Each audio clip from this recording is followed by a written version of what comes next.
सर्वांना जय भीम, जय महाराष्ट्र, जय हिंद, जय भारत. शुक्रवार दिनांक 20/2/2026 रोजी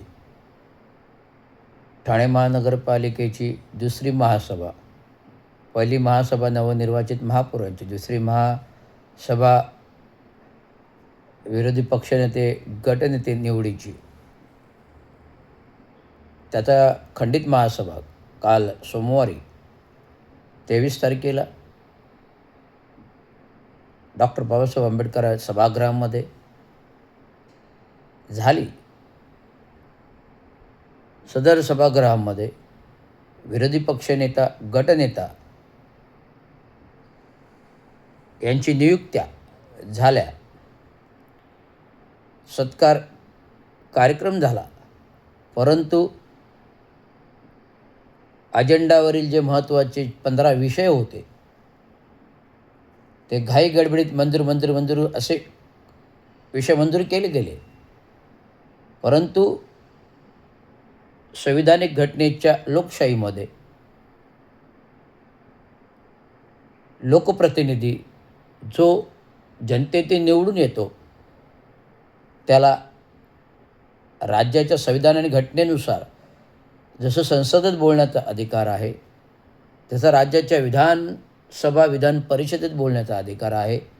तेव्हा स्वायत्त संस्थांच्या महानगरपालिकेमधील येणाऱ्या निवडणुकीला लोकसभेमध्ये माध्यमातून महासभेत बोलण्याचा अधिकार आहे. जर लोकप्रतिनिधी सदस्यांनी जे जनतेतून निवडून आलेला आहे त्याने हक्काने जर त्यांची लक्षवेधी प्रश्न मांडले असतील तर त्यांना सर्वस्वी बोलण्याचा अधिकार देणं हे महापौरांचं काम आहे.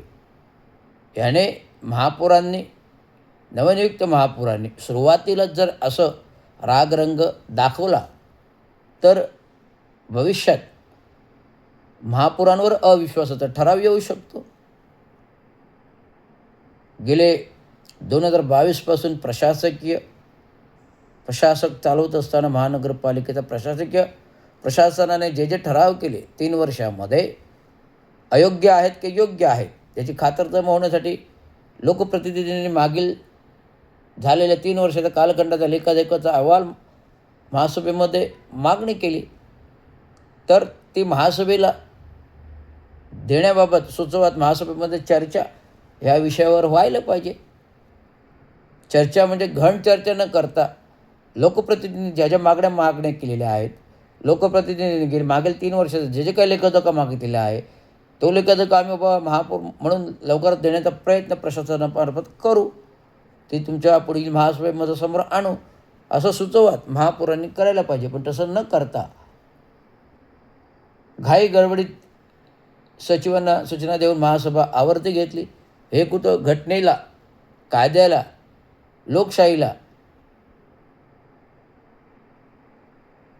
पारक आणि मारक नाही आणि लोकशाही संविधान घटनेचं ही पायमल्ली आहे हे मी महापौरांना सूचित करू इच्छितो. तर यापुढे येणाऱ्या महासभेमध्ये लोकप्रतिनिधी म्हणून महासभा आणि नगरसेवकांना जर बोलण्याचं अनुमती दिली नाही तर याबाबत न्यायालयामध्ये सर्व घटनेच्या प्रचलित नियमानुसार दाद मागण्यात येईल.